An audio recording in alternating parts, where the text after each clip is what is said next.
నీ కనుపాపవలె నన్ను కాచి నేను చెదరక మోసావు స్తోత్రం.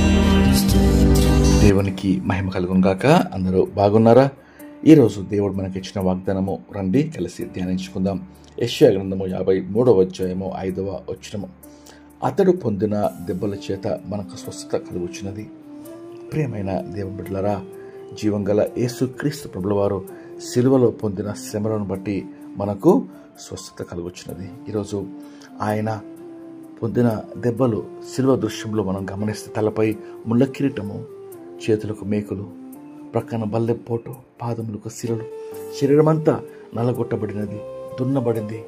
ఆకాశానికి భూమికి మధ్యలో ఒక మాంసపుతగా చేయబడింది.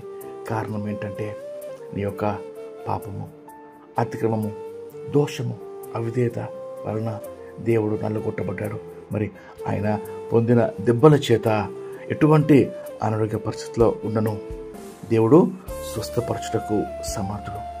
ఆయన దెబ్బలే నిన్ను స్వస్థపరచును. కాబట్టి దినమందు ప్రార్థన చేసుకుందాం. స్వస్థత కొరకు, నెమ్మది కొరకు, పాపక్షేమణ నిమిత్తము యేసయ్య సన్నిధిలో ప్రార్థన చేసుకుందాం. మహాపరిశుద్ధమైన మా ప్రియమైన పరలోకపు తండ్రి, శ్రేష్టమైన వాగ్దానంకై మీకు ఎంతో స్తోత్రమయ్యా. అతడు పొందిన దెబ్బల చేత మనకు స్వస్థత కలుగుచున్నది.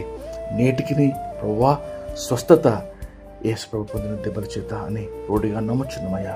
నీ బిడ్డలు ప్రభు ఎటువంటి పరిస్థితిలో ఉండను తండ్రి, అనారోగ్య పరిస్థితిలో ప్రభా, హాస్పిటల్లో ప్రభా, అయా టర్మినల్ డిసీజెస్తో ప్రభా, అయా మరణకరమైన రోగములతో ప్రభా, అయా వెంటిలేటర్లో, ఐసీయూలో ప్రభా, ఇంకా అనేకమైన తండ్రి సమస్యలతో, వ్యాధులతో బాధపడుచున్నారని ప్రభా, ఈ దినమందు ప్రభా వారు ప్రార్థన చేస్తూ విశ్వాసంతో యేసు నామములో మీరు పొందిన దెబ్బల చేత స్వస్థత కలుగునుగాక అని నమ్ముచు ప్రార్థన చేస్తుండగా నీ బిడ్డలను స్వస్థపరిచి, బలపరిచి, లేవనెత్తి సాక్షులుగా మార్చమని యేసుక్రీస్తు నామములో వేడుకొంచు ప్రార్థిస్తున్నాం తండ్రి. ఆమేన్. దేవుడు మిమ్మల్ని దీవించును గాక.